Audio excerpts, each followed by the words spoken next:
Avant le départ, petite séance de briefing dans l'enceinte du commissariat central de Niamey. Nous sommes au 6e jour du couvre-feu instauré par le gouvernement dans le cadre des mesures préventives face à la pandémie du Covid-19. Muni des masques de protection, l'équipe dirigée par l'officier de police Mokhtar Al-Husseini Ali, commandant de la brigade anticriminalité, reçoit les dernières instructions. Cette première phase, c'est cette phase de sensibilisation, cette phase d'information. Sensibiliser, rentrer chez vous avant le couvre-feu. C'est bon, est-ce qu'il y a des questions?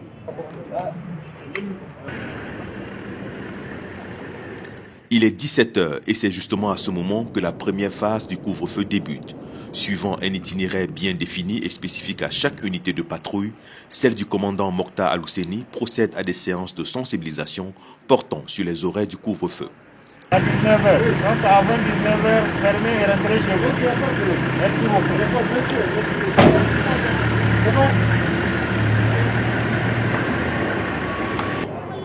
Cette phase de sensibilisation concerne en majorité les détenteurs de petits commerces en bordure de route, les propriétaires d'alimentation et occupants d'espaces publics.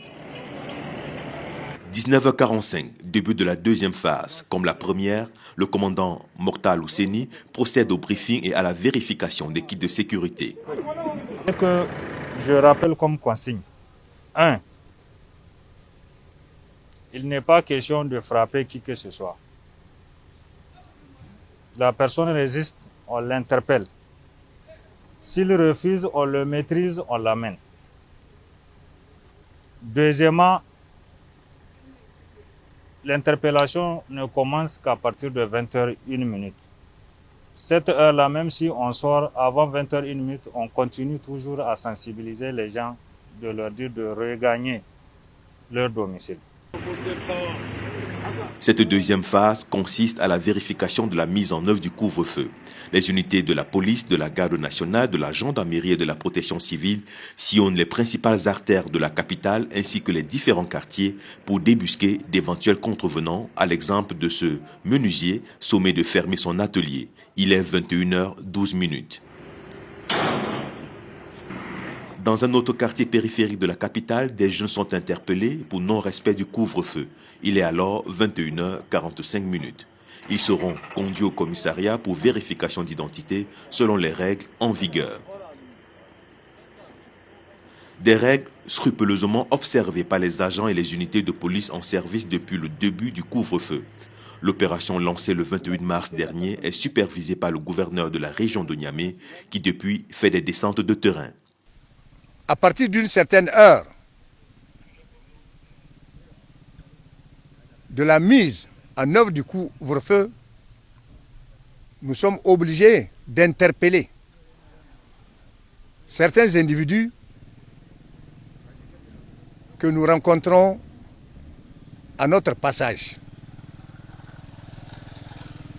Ces individus sont correctement traités parce que transportés dans les commissariats de police les plus proches, gardés à vue jusqu'au lendemain pour procéder à des vérifications d'identité. S'il s'avère que c'est la première fois que nous rencontrons l'individu, nous le remercions. Si c'est une fois que nous le rencontrons, nous le verbalisons. Si c'est des individus qui font l'objet de recherches